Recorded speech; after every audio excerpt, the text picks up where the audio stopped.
పరిశుద్ధ పరిశుద్ధ పరిశుద్ధ ప్రభువా స్వామి శరణం అయ్యప్ప శరణం స్వామి శరణం అయ్యప్ప శరణం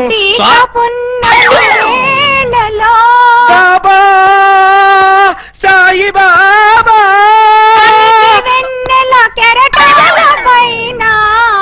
అల్లాహు అక్బర్ అమ్మయ్యా విరిసిన గాని చంద్రుణ్ణి విడిపోలేవు కెరటాలెంతగా నిన్నే నిన్నే నువ్వేమన్నా లతా మంగేష్కర్ అనుకున్నావా? ఏంటా పాటలు? ఆయన వచ్చే వరకు నేను ఎలాగా పాడతా? మా ఎస్ఐ గారు పూజ చేసుకుంటుంటే పాటలు పాడి న్యూసెన్స్ చేస్తావా? నీ మీ కేసు పెట్టి లాకప్లో తోస్తా. Sir yes sir. మీరు తెగ రెచ్చిపోకండి సార్. ఆవిడ మా అత్తయ్య గారు. అత్తయ్య గారా? సారీ సార్, మన్నించండి అమ్మాయి గారు. అమ్మాయి గారా? ఈ వయసులో మా అత్తయ్య నీకు అమ్మాయిలా కనిపిస్తున్నావా? అమ్మాయిలా కాకపోతే నేను ఎలా కనిపిస్తున్నాను? అసలు ఇప్పుడు నా వయసు ఎంత? మొన్నేగా 16 ఏళ్ళు వచ్చాయి. మొన్నంటే అదే మొన్న 50 ఏళ్ళ క్రితం. 50 ఏళ్ళ క్రితం 16 అంటే 1 2 3 లెక్కటక్కర్లేదు. 66 ఏళ్ళు. మరి ఈ వయసులో పాటలేంటమ్మా? మా ఏకలింగానికి ఈ పాట అంటే చాలా ఇష్టం. ఆయన ఎవరు? ఇంకెవరు, మావారే. ఆయన వచ్చేదాకా ఇలా పాడుతూనే ఉంటా. ఎక్కడికి వెళ్ళారు? మార్కెట్ కా?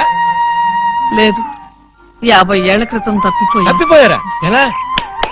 అది 16 ఏళ్ల కథ. వివరాలు అడిగావో చస్తావు. అలాగా సార్, అయితే చెప్పొద్దమ్మా. చెప్పొద్దా? వింటావేమో, నీకు డైమండ్ ఇచ్చేద్దాం అనుకున్నాను. డైమండ్ ఇచ్చేద్దాం అనుకున్నారా? మా ఏకలింగాన్ని వెతికి తీసుకొస్తే నీకు ఈ 25 లక్షలు విలువ చేసే డైమండ్ ఇచ్చేస్తాను. అయితే ఆయన గురించి బ్రీఫ్ గా కొంచెం చెప్పండి. నా 16వ ఏట మా ఏకలింగం బావతో నాకు పెళ్లి జరిగింది. హనీమూన్కి రాజమండ్రి కోట్లింగాల రేవుకు వెళ్ళాను. హనీమూన్కి రాజమండ్రి కోట్లింగాల రేవుకి వెళ్ళారా? అది పుణ్యక్షేత్రం కదా, అక్కడికి ఎందుకు వెళ్ళారు? అప్పటికింకా ఊటీ కట్టలేదయ్యా. కోట్లింగాల రేవులో స్నానం చేసుకోవాలని ఇద్దరం కలిసి రేవుకు వెళ్ళాం. టవలు చెంబు తన దగ్గర ఉంచుకొని ముందు నన్ను వెళ్లి స్నానం చేసి రమ్మన్నాడు మా బావ. నేను నీళ్లలో మునిగి లేచేసరికి టవలు చెంబు ఉన్నాయి, కానీ మా బావ లేడు. అప్పటి నుంచి ఇప్పటిదాకా బావా బావా అంటూ వెతుకుతూనే ఉన్నాను. But no use. ఒక చిన్న ఇన్ఫర్మేషన్ ఇవ్వండి, ఆయన వెతికితే చెప్పగించే బాధ్యత నాది. ఏమిటది? ఇప్పుడు ఆయన ఎక్కడుంటారో చెప్పగలరా? తెలిస్తే నేనే వెళ్లేదాన్నిగా. అవును, అది నిజమే. పోనీ ఆనవాళ్ళు ఏమైనా చెప్పగలరా?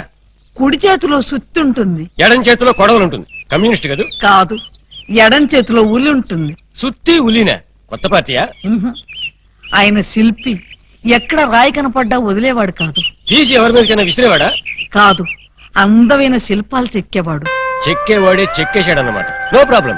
ఇంకా వెన్ను మీద పావలాకాశంత పుట్టుమచ్చు